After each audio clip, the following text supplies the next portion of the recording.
Hemos titulado el tema de esta mañana, Una puerta al cielo. Una puerta al cielo. Por eso les enviamos una postalita a los que están en las redes sociales, una postalita con una puerta, ¿verdad? Celestial, ¿verdad?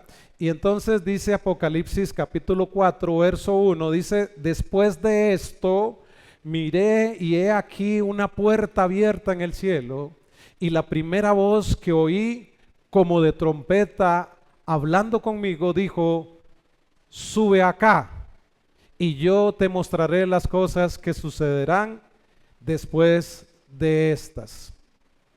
Dicho sea de paso, aquí el que está hablando, lo vamos a ver un poquito más adelante, es el Señor Jesús. Muy bien, cuando llegamos a Apocalipsis 4, el tono del libro cambia completamente. Desde este punto de vista podemos ver que hubo unos mensajes en el capítulo 3, el 2 y el 3, hacia las iglesias, pero ahora Juan escucha una voz que le dice, sube acá.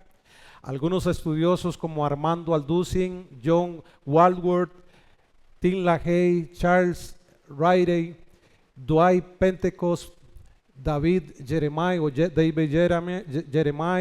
John MacArthur, que Dios goce, y Clarence Larkin entienden que esto que se está viendo aquí en el capítulo 4 es un momento que representa una figura de arrebatamiento de la iglesia. No se trata solo de una visión espiritual, sino una señal profética. La iglesia ya no aparece en la tierra a partir de este capítulo 4, ahora la escena se traslada al cielo y lo primero que Juan ve no es a los ángeles, ni a las calles de oro, ni a las promesas cumplidas. Lo primero que él ve es un trono y a Dios sentado en él. Aleluya. Este capítulo es una invitación a mirar hacia arriba, a recordar que el cielo no es un sueño ni una idea bonita, sino una realidad gloriosa que nos espera. Es un anticipo de lo que verá la iglesia al llegar a casa. Un anticipo de lo que la iglesia verá al llegar a casa. Un trono firme, rodeado de luz, de alabanza y de la presencia de Dios. No hay miedo en esta visión, no hay caos, hay paz, hay adoración y hay certeza. Y eso es lo que Dios quiere mostrarnos en este capítulo. Que la historia no termina en tragedia, sino en gloria. Que todo lo que viene después está bajo el control del que reina, del que vive desde el principio y por siempre. Hoy vamos a entrar con Juan a esa sala de exhibición que les dije celestial. Vamos a ver lo que posiblemente la iglesia verá después del arrebatamiento, del rapto, no como espectadores, no como solamente invitados, sino como una parte de que el pueblo que pronto estará allí, porque Cristo viene por nosotros. Cristo viene por nosotros. Ese trono será nuestra próxima visión. Armando Alducin dice, la iglesia no está ausente, es decir, del capítulo 4 en adelante no está ausente, es decir, no desaparece todo. Dice más bien que está en el cielo, coronada, adorando y en plena comunión con el Redentor. Amén. Cuando la tierra se tambalea, dijo Charles Spurgeon, el trono de Dios permanece inamovible. Dicho todo esto, entramos al primer punto. En el verso primero de Apocalipsis 4 dice, una puerta abierta en el cielo. Leímos el pasaje. Después de esto dice, miré y aquí una puerta abierta en el cielo, y la primera voz que oí como de trompeta hablando conmigo dijo, sube acá y yo te mostraré las cosas que sucederán después de estas. Ahora, ¿qué dice después de estas? ¿Verdad? Pero también al inicio dice después de esto. Eso indica que ya Juan, no está en la parte de las iglesias. Es decir, Dios le está permitiendo ver otra cosa diferente a lo que tenía que ver con las iglesias. Eso te indica una nueva visión posterior al mensaje de Apocalipsis capítulo 2 y 3. Dice que la voz que él escuchó fue una trompeta, fue como de trompeta. es igual a la que mencionábamos en Apocalipsis capítulo 1 verso 10, que decía que él escuchó la voz de Cristo como la voz de una trompeta, que le dijo: sube acá. Entonces mencionábamos a algunos expositores de la palabra que ellos aseguran o están casi seguros, o por lo menos dicen que eso es lo que refleja, que es la prefigura del rapto de la iglesia después del capítulo 3 de Apocalipsis, y que ya no aparece más en la tierra hasta el capítulo 19 del mismo libro de Apocalipsis. Vermont McGee dice: aquí comienza la visión celestial, la iglesia es arrebatada antes de que inicie la tribulación. Digo esto y partiendo de la enseñanza que vimos del rapto, de que hay tres posiciones. Estoy enfatizando más en una posición que es la que ha sido más aceptada a nivel de la historia y por la gente que se ha dedicado, a eruditos que han estudiado la palabra. Entonces estamos nosotros encaminados a eso. Pastor, ¿qué pasa si yo creo en que nosotros, el Señor va a venir por la iglesia a mitad de la tribulación? Está bien, puede creer usted eso, no hay ningún problema. Y si es post tribulación, tranquilo, no hay ningún problema, esto no es para discutir. Yo por lo menos me estoy preparando para irme en la primera, ¿verdad? Yo, ¿verdad? Es la que yo creo. Si me toca seguir hasta la mitad, de ahí Dios sabrá y me dará las fuerzas. Y si es hasta el final también, porque Dios nos va a guardar. Pero entonces estamos compartiendo aquí en esta clase de enseñanzas, partiendo de ese punto. Ahora, Dios no comienza en este capítulo con juicios, sino el cielo y el trono. No importa lo que venga, ¿verdad? No importa lo que vaya a venir, el cielo no está en crisis. ¿Se me va a entender? No importa lo que vaya a suceder, el cielo permanece estable, firme, porque Dios está en su trono. Ahora sí, vamos a ver, en el verso 2 y 3, dice, número 2 ahí, el trono celestial. Vean qué interesante dice: y al instante yo estaba en el espíritu, está hablando Juan, y he aquí un trono establecido en el cielo, y en el trono uno sentado. Oiga, la palabra trono, vea, este capítulo tiene 11 versículos, solo 11 versículos, es pequeño, y aparecen 14 veces la palabra trono. ¿Qué quiero resaltar aquí? Que es tan importante que nosotros tengamos el concepto de que estamos en la presencia del Rey de Reyes y Señor de Señores, que ahí está el trono de Dios, que ahí es el trono de Dios. Dios quiere que nosotros tengamos bien claro que cuando llegamos vamos a estar en el trono de Dios. 14 veces aparece ahí, hay un énfasis muy claro de la soberanía de Dios. Dice uno sentado. No hay un nombre, no dice cuál nombre es el que está ahí sentado. ¿Saben por qué? Porque es el eterno Dios, es el Padre, el majestuoso, el indescriptible. Dijo John MacArthur, que hace poquito partió a la presencia de Dios, dijo John MacArthur, dijo: Juan no nos da detalles físicos del que está en el trono, porque Dios es espíritu. En cambio describe su gloria con piedras preciosas, y eso es lo que vamos a ver hoy. Saben, Dios es un Dios invisible e inefable, y busqué la palabra inefable y dice el diccionario que inefable es que no se puede explicar con palabras. Dios es tan grande que no podemos ni siquiera darle una figura como de hombre ni como nada, no podemos describirlo porque Él no cabe en una palabra. Dios es más grande que todo. Por eso es que existen tantas religiones con muñequitos y todos los ponen en lugares. Los hindúes y todos tienen cierta cosa porque ellos quieren como ver a un Dios ahí puesto. Dios no lo podemos enmarcar en eso. Dios es tan grande que no podemos. Y dice Juan, ¿verdad? Juan está contemplando al Dios eterno, quien es espíritu. Juan capítulo 4, verso 24 dice: Dios es espíritu y los que le adoran en espíritu y en verdad es necesario que le adoren. Pero también dice que no puede ser limitado a la forma física que les mencionaba. La Biblia enseña en Juan capítulo 1, verso 18, dice: a Dios nadie le vio jamás. El unigénito Hijo, es decir, Jesús, que está en el seno del Padre, Él le ha dado a conocer. Bendito sea el Señor.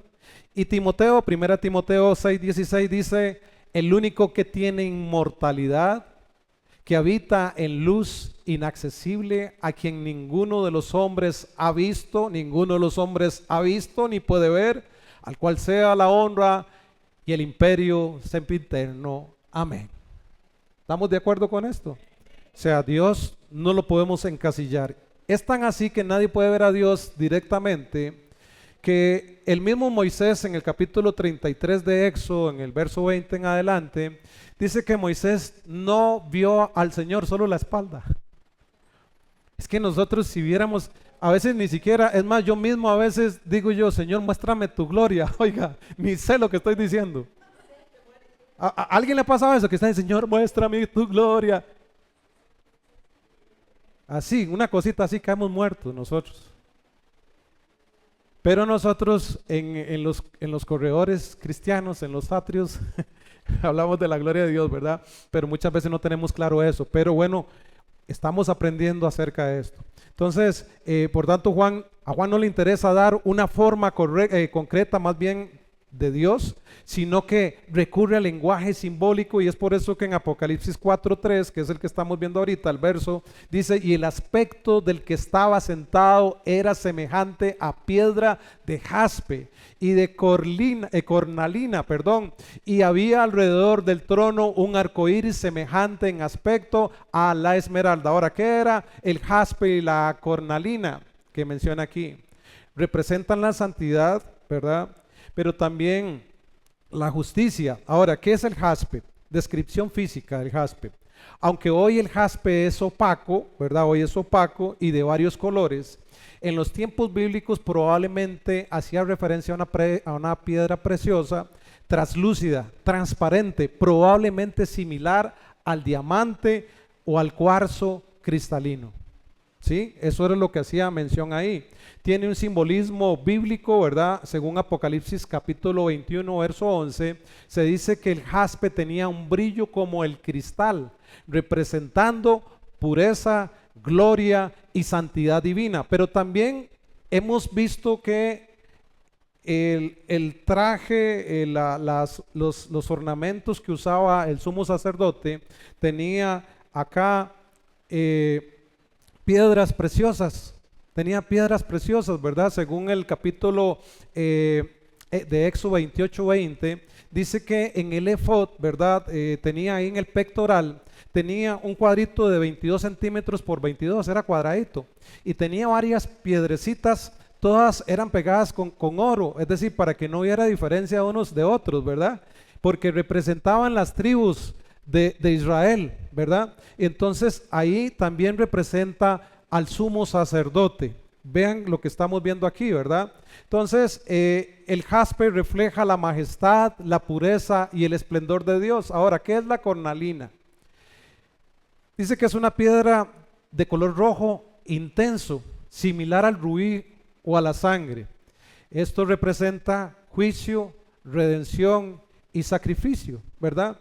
Dicho sea paso, quiero mencionar también que ese rojo también estaba en el pectoral, ¿sí? ¿Verdad? Ahí está, entonces hay un simbolismo de las tribus de Israel. Ahora, su color rojo puede apuntar a la sangre de Cristo como sacrificio expiatorio y del amor ardiente de Dios. Ahora, la combinación del jaspe y de la cornalina da una imagen balanceada del carácter de Dios, que es un carácter de Dios, es santo, glorioso y eterno, pero además justo, redentor, comprometido con la humanidad.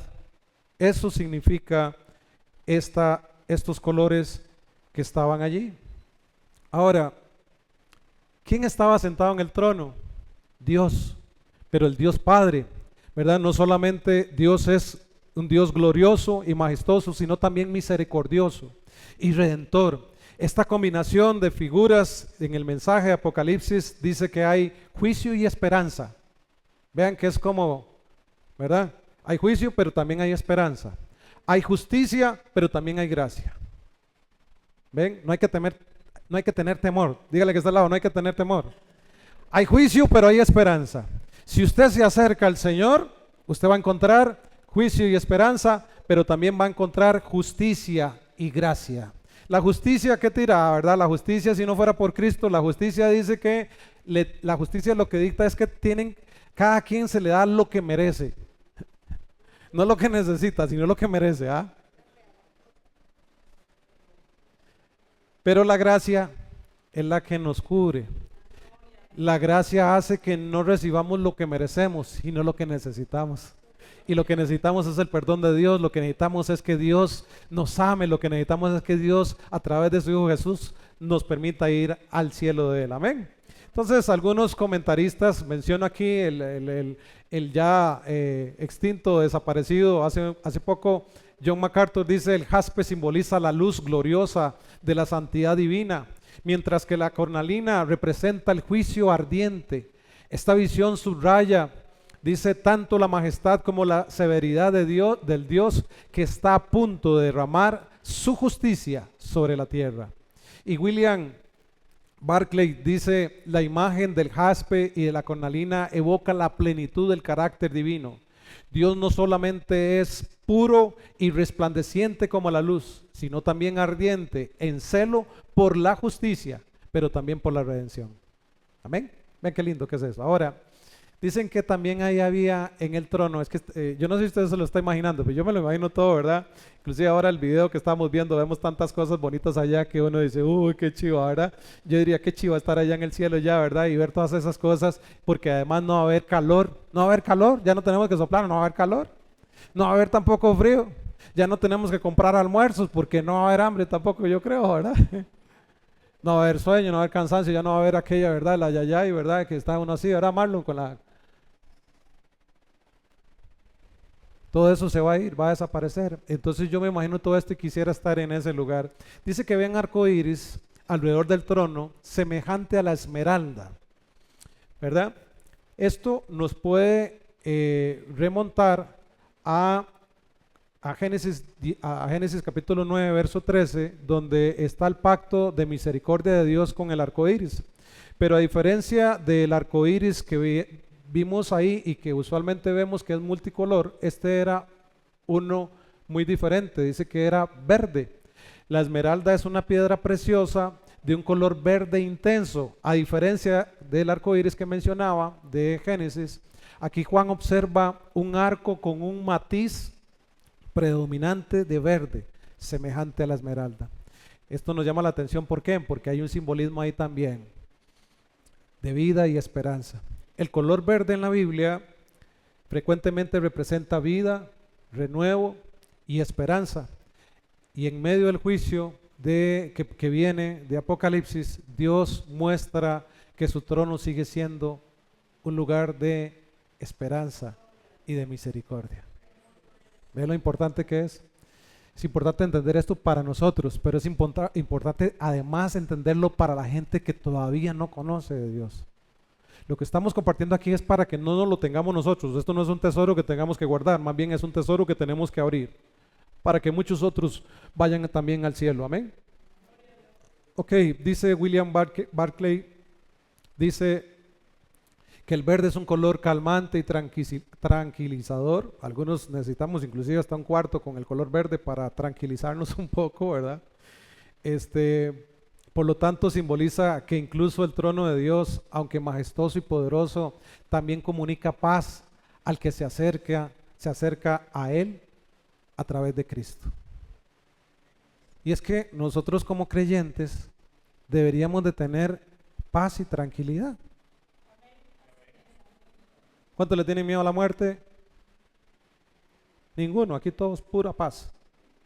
¿Alguien se quiere morir? Ninguno tampoco. Mari se quiere ir también. Sí, ¿verdad? Es que si es un lugar de paz y de tranquilidad no tenemos que tener temor. Sí, ¿verdad? Mucho mejor. Y yo no sé por qué nosotros nos agarramos tanto aquí. ¿Usted se quiere morir? Todavía no. Todavía tiene una encomienda de Dios aquí, es que toda la gente que ella conoce, conozca de Dios, ¿verdad? Esa es y para todos nosotros. Pero si tenemos que partir, partimos, ¿verdad? Nos vamos, amén, y nos vamos con Él. Entonces, eso es importante. Ahora, antes de ver los sellos, que es algo que vamos a ver la otra semana, vamos a ver un poco, bueno, totalmente los sellos no, pero sí vamos a ver una parte de ahí, ¿verdad? O sea, vamos a ver el capítulo 5, ¿verdad? Antes de ver los sellos y las trompetas y las copas, los jinetes y todo eso que aparece ahí, vemos un Dios sentado, glorioso, rodeado de pacto y de santidad. Amén. Ahora vamos a ver aquí a los viejillos, no, los viejillos no, vamos a ver aquí, dice el verso 4 y 5 de este capítulo, dice los 24 ancianos y los relámpagos del juicio. Oiga cómo suena esto, suena como un poco más, dice, y alrededor del trono había 24 tronos, diga conmigo 24 tronos. Pero también dice, y vi sentados en los tronos a 24 ancianos. 24 ancianos. Ahora, ¿quiénes son esos ancianos? Según la postura de todos estos estudiosos, ¿verdad? De estudiosos, eruditos, que creen que nosotros nos vamos antes de la tribulación, ¿verdad? Que defienden todo esto, que ya mencioné a varios de ellos al inicio. Dice que esto representa a la iglesia glorificada y redimida, dividida en dos. 12 patriarcas, ¿verdad? De las tribus, más 12 apóstoles que representan la iglesia. ¿Sí? Entonces, Dios lo que está haciendo ahí es uniendo los dos, el antiguo pacto y el nuevo pacto, en uno. Entonces son los 24 ancianos. Ahora, hay tendencias que hay gente que dice que no, que mira que son seres angelicales y hay varias cosas ahí, ¿verdad? Que dice que no son la iglesia, que no son, pero eso no tiene mucha cabida o mucha lógica porque los ángeles no reciben ni premios, ni coronas, ni se sientan en tronos. Más la iglesia, la palabra de Dios enseña que sí. ¿Sí? Entonces vamos a eso. Muy bien, dice que tienen vestidos blancos, ¿verdad? Tienen coronas y son reyes y sacerdotes, así como Cristo dice en Apocalipsis capítulo 1, verso 6 y en el capítulo 3, verso 21 de Apocalipsis. Estamos solo en Apocalipsis ahorita, ¿verdad? Ahora, ¿cuáles son los argumentos que dicen que estos representan los 12 las 12 tribus o el pueblo antiguo y después la iglesia? Muy bien, dice que tenían vestiduras blancas. Las vestiduras blancas tienen un simbolismo de pureza, de justicia otorgada a los redimidos, según Apocalipsis capítulo 3, verso 5. Dice así: el que venciere se le dará vestiduras blancas. Pero también en el capítulo 19 y verso 8 dice, hablando de la novia, dice, y a ella se le ha concedido que se... Ustedes se la saben mejor que yo y entonan mejor. Se le concibió que se vista de lino fino, y no solamente fino, sino resplandeciente. Amén. Entonces, eso habla de las vestiduras blancas, pero también coronas de oro. Dice que tenían coronas de oro. El Señor no ahora como ahora se usa mucho, ¿verdad? Anillos ya no de oro, sino de acero inoxidable, de plata y todo eso. El Señor se va a lo mejor, oro. Dice solo bueno, ¿verdad? Puro un comercio que hay por ahí que no me están pagando nada, no lo vamos a anunciar. Muy bien, coronas de oro. El término corona viene de la palabra griega estéfanos. Se usa para recompensas dadas a creyentes. Diga conmigo recompensas. Tenga muy presente estas recompensas porque al final usted y yo vamos a tener muchas recompensas. Santísima Madre. Usted y yo vamos a tener recompensas de parte de Dios.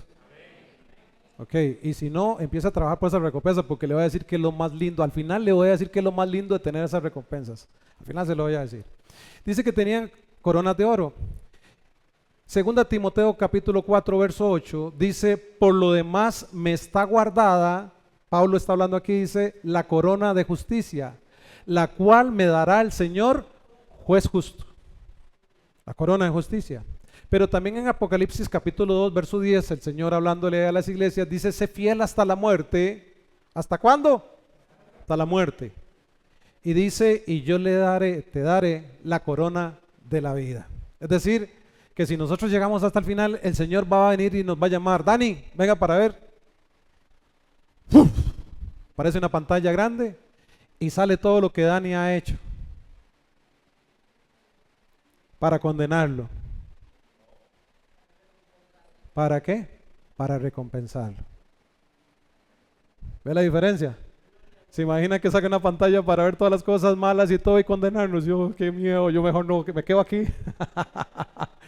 Yo me quedo aquí porque qué tirada, ¿verdad?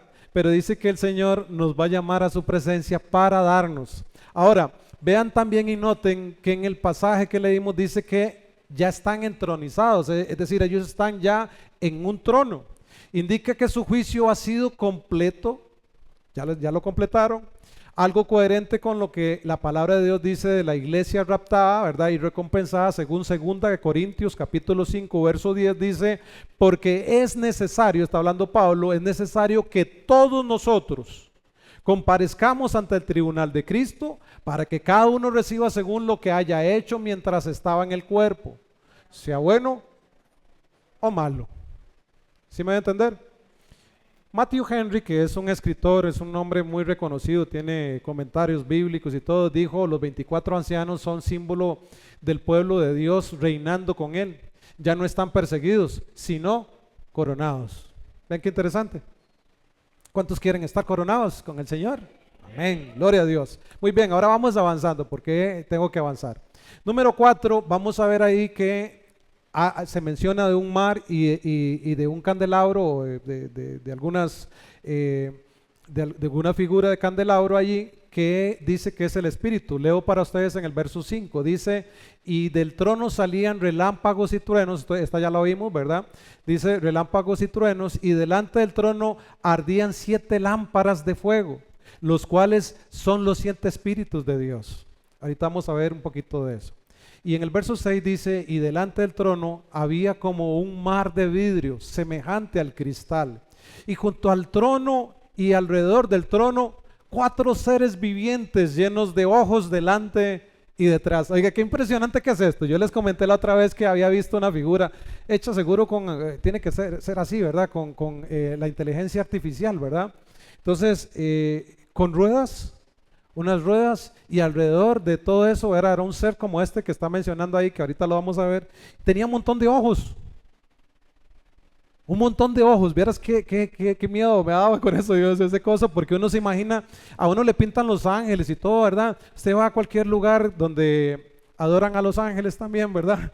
Y usted verá ángeles todos lindos así, ángeles hasta con una espada, pero con una cara angelical.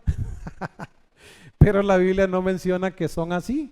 Yo no sé dónde sacamos esa imagen. Y entonces da miedo, pero dice que ahí habían unos seres, 4 seres vivientes llenos de ojos delante y de atrás. Pero ahorita lo vamos a ver. Ahora, ¿qué simbolizan los relámpagos y truenos y voces? Escuche, son un preludio del juicio, como en el monte de Sinaí. ¿Se recuerdan que habían rayos y centellas y nadie se quería acercar y solo Moisés se animó y dice, no, vaya usted, Moisés, nosotros nos quedamos aquí de larguito más bonito, pero vaya usted?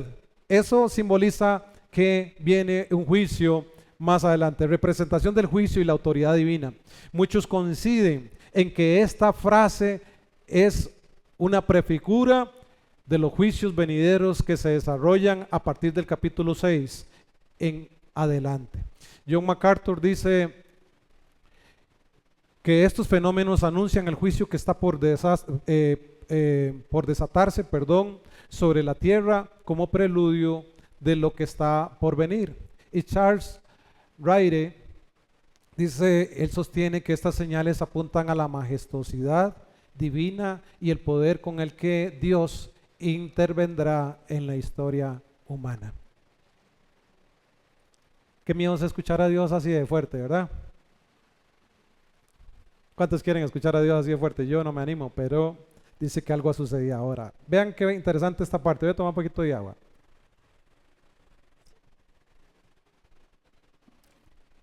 Dice que habían 7 lámparas. 7 lámparas que representan al Espíritu Santo, y ahorita lo vamos a ver por qué representan al Espíritu Santo. Número 1, ahí hay una plenitud del Espíritu Santo. La mayoría de estudiosos coinciden, ¿verdad?, que estos 7 espíritus representan la plenitud perfecta del Espíritu Santo.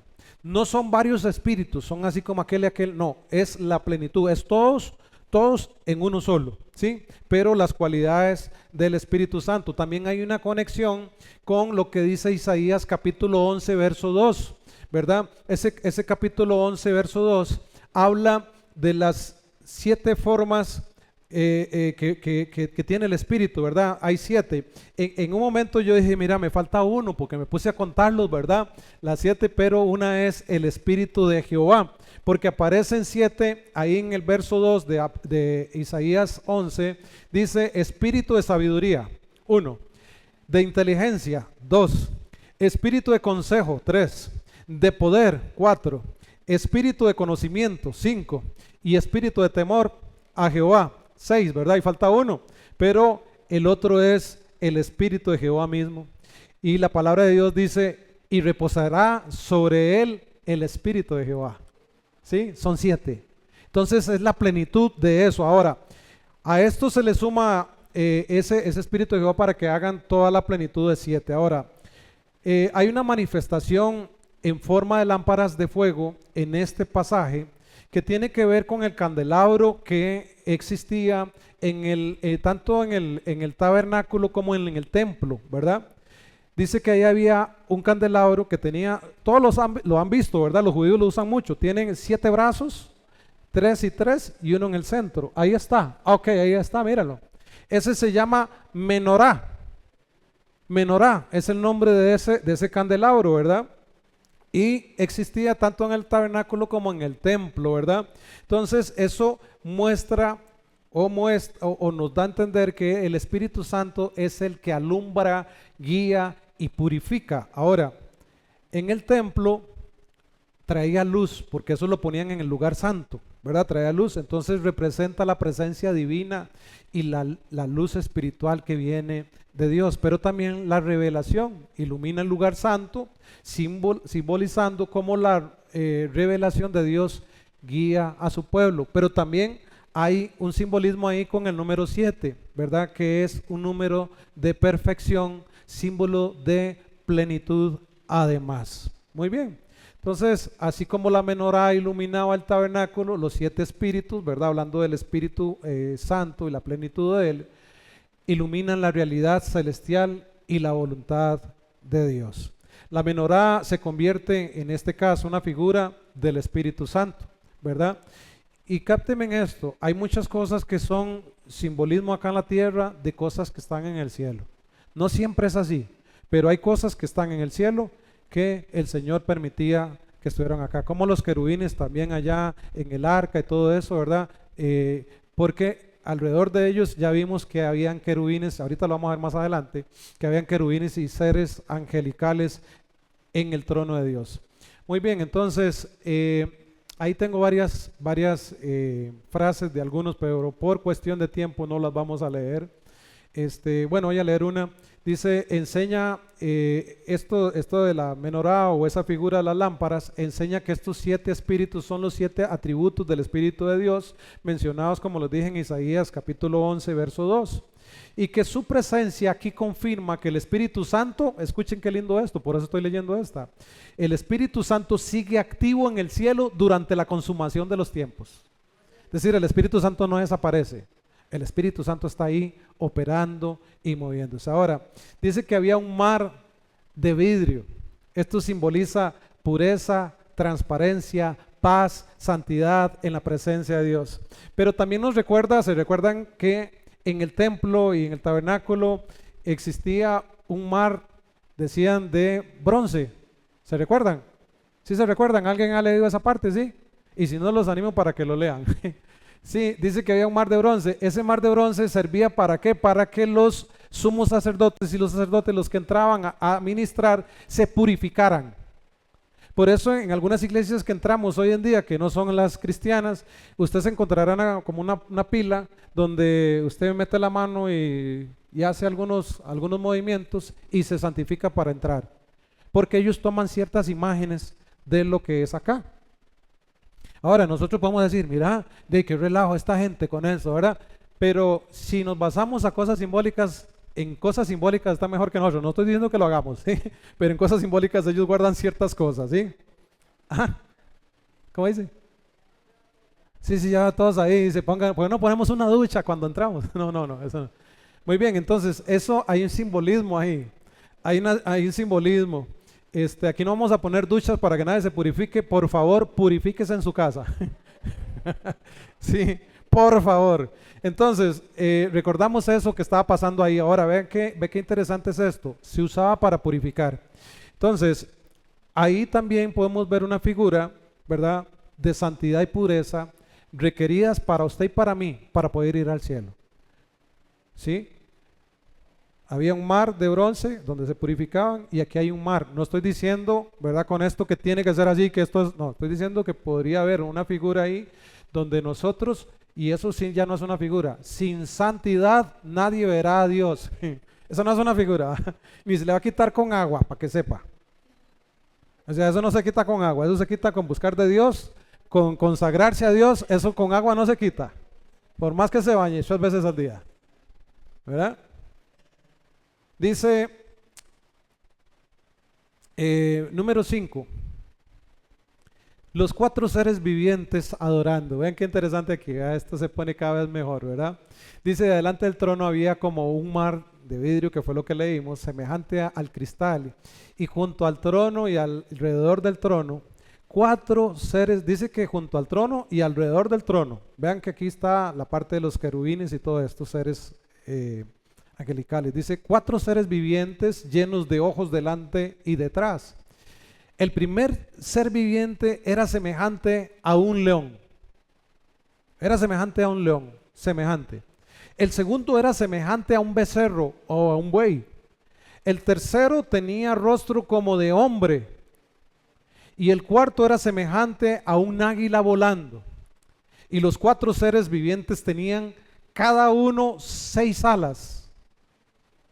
Qué increíble, es que yo me imagino a esos seres volando y con... Bueno, dice 6 alas y alrededor y por dentro estaban llenos de ojos y no cesaban día y noche de decir, Santo, Santo, Santo es el Señor Dios Todopoderoso, el que era, el que es, el que ha de venir. Y siempre que aquellos seres vivientes dan gloria y honra, acción de gracias al que está sentado en el trono, al que vive por los siglos de los siglos. Amén. Ese es el que vive. Ahora, ¿quiénes son esos seres angelicales o seres muy extraños que habla aquí la palabra de Dios? ¿Verdad? Esto se asemeja mucho a los querubines y a los serafines mencionados en la palabra de Dios, ¿verdad? En Ezequiel capítulo 1 y en Isaías capítulo 6 dice que tienen alas, ¿verdad? Son serafines en el capítulo 6 de Isaías, pero también dice que estaban alrededor del trono en Ezequiel capítulo 1, 26, 28. No estoy buscando todos estos pasajes, se los estoy dando nada más para que usted los revise en su casa por una cuestión más de tiempo. Que clamaban también según Isaías capítulo 6, verso 3 dice, Santo, Santo, Santo, ¿verdad? Ellos están llenos de ojos según Ezequiel capítulo 1, verso 18, ¿verdad? Entonces hay una combinación para algunos estudiosos aquí entre querubines y serafines, ¿verdad? Es decir, las criaturas celestiales supremas que ministran en la misma presencia de Dios. Ahora vean qué interesante que es esto, porque todo apunta, diga conmigo, todo apunta. Todo apunta a Jesucristo, todo apunta a Él. No hay nada más importante, no hay nada más, dígale al que está al lado, no hay nada más importante, no hay nada más importante. Lo más importante es Él, es Él. No importa si usted estudió o no estudió, no importa si tiene carro o no tiene carro, no importa si tiene casa o no tiene casa, si es chiquitillo, alto, feo, gordo, flaco, lo que usted sea, pelón, con barba canosa, no importa, eso no importa, lo que importa es Él. Escuche, escuche, hay un simbolismo aquí en esos seres. Dice que el primero tenía la cara de león, ¿verdad? Eso simboliza fuerza, majestad, realeza. Es la única vez que he visto yo un león siendo rey, ¿verdad? Dice fuerza, majestad y realeza. El Evangelio de Mateo presenta a Jesús como rey. Vean lo interesante de esto. El Evangelio de Mateo presenta o da a entender que Jesús es rey y así lo llaman. Miren lo que dice Mateo capítulo 2. Hay varios versículos, yo solo voy a leer uno. Jesús como león. Dice Mateo capítulo 2, verso 2, dice, ¿dónde está el rey de los judíos que ha nacido? Y hay muchos otros versículos que hablan de Jesús como rey. Él es el rey, ¿verdad? Simboliza el poder regio, la autoridad y el reinado de Dios, pero también en Apocalipsis capítulo 5, verso 5, que lo vamos a ver después, habla de que Él es el león de la tribu de Judá. Y si nos vamos a la genealogía de Mateo, viene esa genealogía donde Jesús nace de la tribu de Judá, es descendiente de David. Muy bien, estamos hasta ahí bien. Muy bien, pero también dice que había uno que tenía cara de becerro o de buey. Eso significa o simboliza que es servicio, sacrificio y fuerza. Y en el Evangelio de Marcos, Jesús es presentado como un siervo. Leo para ustedes Marcos capítulo 10, verso 45. Dice, porque el Hijo del Hombre, está hablando el mismo Jesús, no vino para ser servido, sino para servir y para dar su vida en rescate. ¿Por quiénes? Por muchos.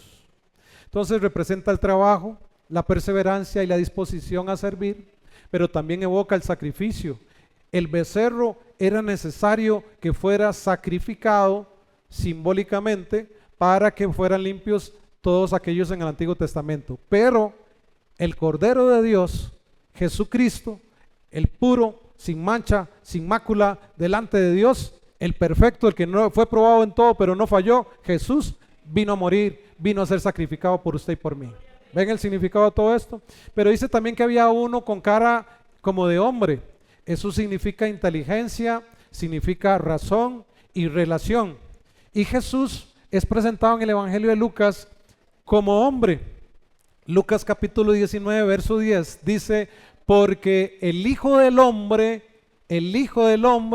vino a buscar a usted y a mí que nos habíamos perdido.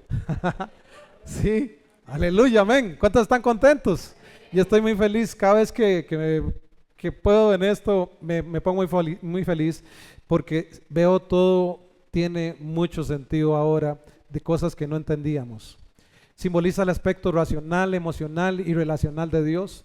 Dios se relaciona con el hombre y lo creó además a su imagen y semejanza. Pero dice que también había una figura de águila, ¿verdad?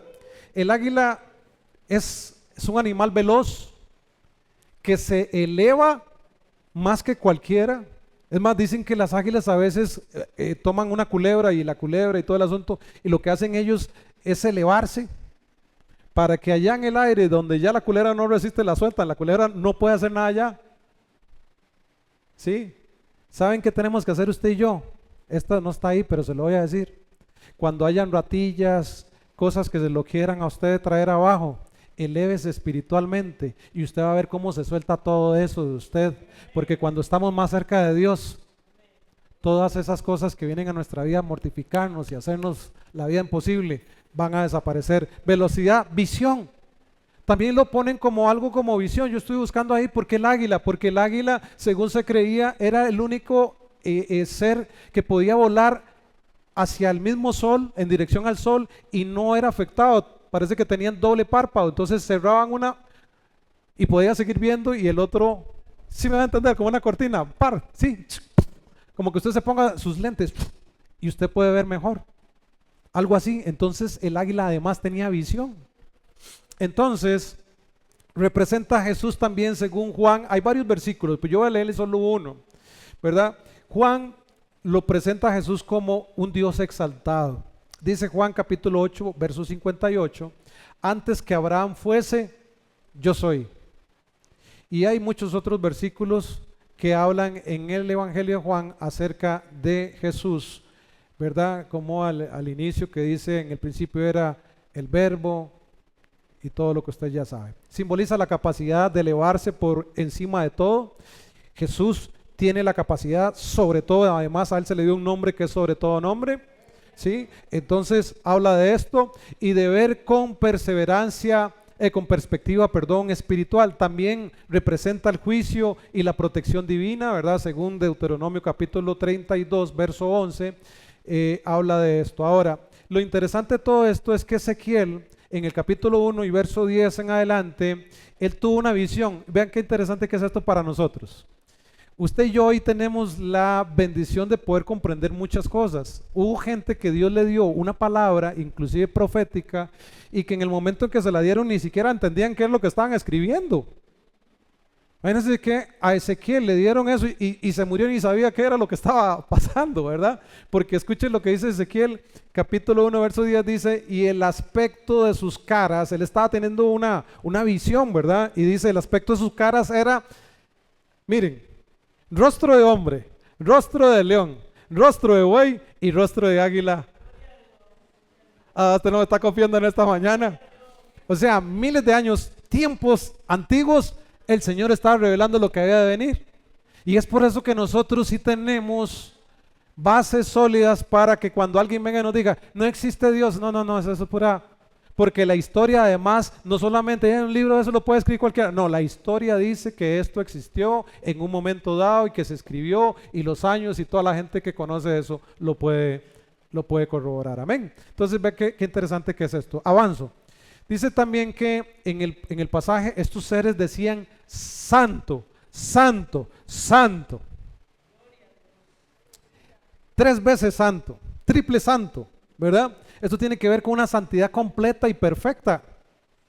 Si alguien dice, si a usted le dijeron, si llega tarde, otra vez te despedimos. La primera le dice, mira qué pasó, el bus, es que mira qué pasó antes. Bueno, está bien, pero no lo vuelva a hacer. Ya la segunda llegó tarde otra vez, ¿qué pasó? Mira, es que el bus otra vez. Ya la tercera ya no. Entonces, en esto yo no estoy diciendo que tiene que ver nada con el bus, sino que la 3 veces santo está diciendo que realmente Él es completamente santo. Entonces te va a decir, santo. Santo. No, santo, santo, santo es el Señor, amén. Entonces aquí hay una frase que se repite, ¿verdad? De este versículo que habla de la santidad del Señor. Perdón, es que se me corrió la hoja aquí. Entonces, me estoy devolviendo. Pero vean qué interesante esto.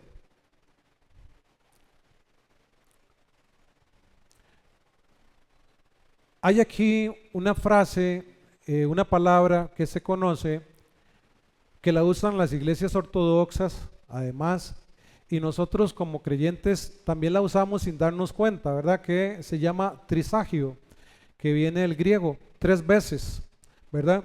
Entonces representa la plenitud absoluta, que es lo que estoy diciendo, de Dios. Dios no es simplemente santo, sino completamente santo. Es que no es solamente santo, es que Él es completamente santo. Y si usted y yo no somos santos, no vamos a poder ver al Señor. ¿Sí me voy a entender en esta mañana? Amén. Gloria a Dios, para poder continuar. Entonces, algunos aquí aluden que también hay una representación del Padre, del Hijo y del Espíritu Santo. Dios Padre es santo, Dios Hijo es santo y Dios Espíritu Santo es santo. Amén. Entonces algunos lo miran así. Y en el versículo 3 de Isaías 6, como decía, dijo Isaías ahí, santo, santo, Jehová de los ejércitos, toda la tierra está llena de su gloria. Y los versículos siguen diciendo que decían, santo, santo, santo es el Señor Dios Todopoderoso. Ahora vemos aquí que Señor, según el griego Kyrios, tiene que ver con autoridad y con dominio. Pero Dios, que es también en griego Theos, tiene que ver con el único Dios verdadero. No cualquier Dios, el Dios verdadero. Diga conmigo, el Dios verdadero. Por eso es que no podemos tolerar cuando usted manda un mensaje diciendo, bendito sea Dios con D pequeña. Ese tiene que ser con D grande. D grande, porque Él es Dios. Él es Dios, Él es el verdadero. Pero también todopoderoso viene de la palabra griega Pantocrator, que significa que Él tiene todo el poder sobre todas las cosas creadas y sin limitaciones. Nosotros a veces compramos un plan de teléfono y dice que que no tiene límite. No, hombre, todo eso tiene límite. Se cayó la red y usted se quedó sin mensajes, sin WhatsApp y sin nada. Pero Dios no necesita nada de eso, ni usted ni yo, para poder conectarnos con Él. Él es todopoderoso, Él lo puede todo, Él es sin límites. Diga conmigo, sin límites. Por eso es que tenemos que orar. Si todo está bajo la voluntad de Él y usted ora para que usted sea sano, si la voluntad de Dios es que usted sea sano o sana, usted va a ser sano o sana. No porque Él no tenga poder, Él tiene todo el poder. Dios tiene poder para darte una casa, sí lo tiene. Para darte un carro, sí lo tiene. Y lo que tiene que ver a veces es la motivación de nosotros. ¿Por qué queremos tener un carro último modelo? Para ayudar a los hermanitos que van caminando, para que sea de bendición, o solo para rajar. Hola.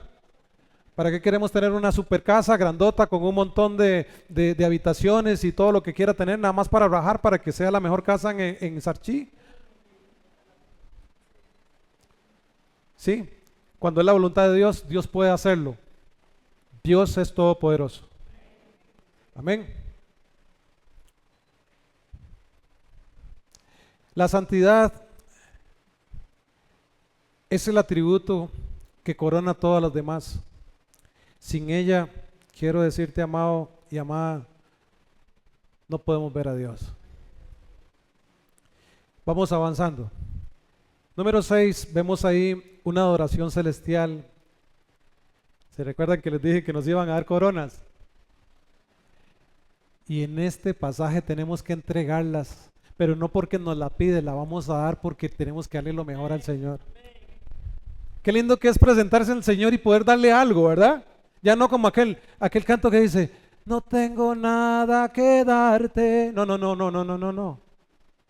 Vamos a presentarnos y la gracia de Dios es la que nos permite tener nosotros una corona, como la que decía Pablo, de justicia o de vida en Apocalipsis. Pero nosotros vamos a rendir esas coronas ante el Rey. Ya no estamos, porque les dije a ustedes, se lo he dicho muchas veces, hermanos, y así lo veo yo también para mi vida, obviamente, que lo más importante es Dios, no somos nosotros. Diga conmigo, Dios es lo más importante. Bueno, tiene que quedar aquí en la cabeza, lo más importante es Dios. Dice entonces en el 9, del 9 al 11, aunque el 11 lo vamos a separar ahí, dice, y siempre que aquellos seres vivientes dan gloria y honra y acción de gracias al que está sentado en el trono, es decir, a Dios, al que vive por los siglos de los siglos, los 24 ancianos se postran delante del que está sentado en el trono y adoran al que vive por los siglos de los siglos. ¿Y qué dice? Y echan sus coronas delante del trono diciendo, Señor, digno eres de recibir la gloria y la honra y el poder, porque tú creaste todas las cosas y por tu voluntad existen y fueron creadas. ¿Se parece algo a lo que dicen que todo fue creado para el Señor y que por Él existen y subsisten? Todo tiene que ver con Cristo Jesús.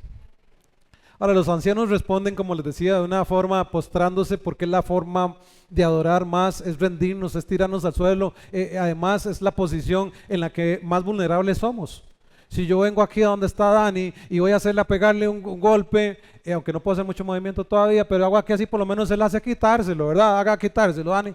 Ve, siempre me lo suena porque se echó para atrás, ¿verdad? Pero si él hace así, tal vez. Pero quiero decirles, hermanos, que nosotros nos mostramos, nosotros en esta parte, muy vulnerables cuando estamos arrodillados. Si está arrodillado, ahí no hay forma de que tendría que tirarse al suelo para un lado porque no le va a dar chance de ponerse de pie y lo patean todos si fuera una pelea, así me debe entender. Cuando nosotros nos postramos estamos diciendo, Señor, rendimos todo nuestro ser a ti. No queremos ni defendernos, queremos estar aquí postrados, no podemos ni siquiera mirarte porque eres tan grande que no podemos verte. Entonces dice que están postrados, ellos están postrados ahí y echando además sus coronas. Yo me lo imagino así, primero uno todo contentillo, yo la corona que me dio, y si tiene otra tal vez se la pone y se la quita, y si tengo de la debida de justicia, y ahí va. Todo rajoncillo. Eso pasa en otros lugares, en otras latitudes, en otras iglesias. Aquí yo sé que no, porque además nosotros los ticos, ¿verdad? Hablo de los ticos, ¿verdad? Porque yo sé que los hermanos extranjeros que están aquí, que están unos de visita y otros que viven con nosotros acá, no son tan rajones como nosotros, ¿verdad? Entonces, nosotros como si somos rajones, andaríamos nosotros con la corona, para ver qué tiene este rico, qué le dieron. Y uno se pone una hija y dice, ay, sí, mira, igual a la mía. Y si no, yo tengo dos. Pero ¿saben qué es lo más lindo? Estando ahí en la presencia de Dios, postrarnos y decir, Señor, gracias por darnos esta corona. No la merecía, pero aquí la pongo porque tú sí eres digno. Tú la mereces, tú mereces toda la gloria, la honra. Tú mereces todo, amén, hermanos. Ustedes no se emocionan conmigo, yo me emociono. Entonces yo me emociono tanto que digo yo, Señor, yo quiero estar allá. Hay que hacerlo voluntariamente. Aquí en la iglesia nada, ¿quién vino obligado? ¿Quién vino obligado aquí a la iglesia hoy? Nadie, nadie vino obligado. Todos venimos porque queremos adorar al Señor, amén. Algunos chiquillos de los que están por allá tal vez sí vienen obligados. Algunos. Y tal vez algunos maridos. ¿Verdad? Sí. Pero ¿saben qué? Estas coronas las vamos a dar de forma voluntaria. Las vamos a dar voluntariamente porque Él lo merece. Amén. La única respuesta que hay ahí en el cielo es adorar. John Piper dice: la verdadera adoración comienza cuando dejamos de pensar en lo que recibimos y comenzamos a pensar en lo que Dios merece. Qué lindo que es eso. Dios lo merece todo. Y hay un canto aquí, ya terminamos con esto, hay un canto de adoración porque todo tiene que ver con Él. Todo tiene que ver con Él. Y así como el Padre Nuestro, que fue la oración que Jesús nos dejó, comienza adorando al Señor y termina también exaltando al Señor, este capítulo, el capítulo 4, aunque el 5 es como una continuidad, dice que hay un canto de adoración, dice: Señor, digno eres de recibir la gloria y la honra y el poder, porque tú creaste todas las cosas y por tu voluntad existen y fueron creadas. Aquí hay un reconocimiento directo de la autoridad absoluta de Dios, pero también hay una palabra central aquí que es digno, que implica valor, mérito, derecho total a ser adorado. Pero también aquí dice, Dios dice que debe ser adorado, ¿verdad? Y dice que es digno de recibir la gloria y la honra. La gloria tiene que ver con majestad, Él es el Rey. Tiene que ver con honra, es un valor de respeto y de poder, que viene de la palabra dinamis, que es autoridad, dominio absoluto sobre todo. Amado y amada que estás en esta mañana, vamos a dejar este capítulo hasta acá. Y quiero animarte para que anheles entrar en esas salas celestiales en algún momento. Sé que a veces el caminar, nuestro peregrinaje en esta tierra a veces es difícil, es complicado, pero llegará un momento donde usted y yo no vamos a tener tanta complicación cuando estemos con el Señor. Pero además el Señor ha ido a preparar moradas. Dice la palabra de Dios que Jesús se fue y dijo: me voy, les conviene que me vaya. Porque además Él iba a enviar al Espíritu Santo para que nos guiara. Pero no solamente eso, sino que Él iba a ir a preparar un lugar para usted y para mí. La iglesia representa la novia del Cordero. Y Él fue a preparar, como decíamos hace unos días, al estilo judío, fue a preparar la casa. Fue a preparar el lugar allá en la casa del Padre, moradas para que usted y yo fuéramos. Y es necesario, me es necesario estar bien con Dios para que usted y yo podamos ir a ese cielo de Dios, porque es de Él, sin ningún mérito, más que lo que Cristo Jesús hizo en la cruz del Calvario, porque nosotros que somos pecadores y merecíamos estar en esa cruz, Jesús vino a tomar nuestro lugar. Así que ya no es tiempo para jugar a la iglesia, ya no es tiempo para estar jugando al hermanito que va a la iglesia y todo eso, al evangélico, sino que es tiempo para que nos pongamos a cuentas con Dios, para que Él sea glorificado en todo lo que hacemos. Quiero animarte para que glorifiques al Señor en tu vida diaria, en cómo hablas, en cómo te comportas, en cómo caminas en esta vida, y que además los demás puedan ver la luz de Cristo en ti.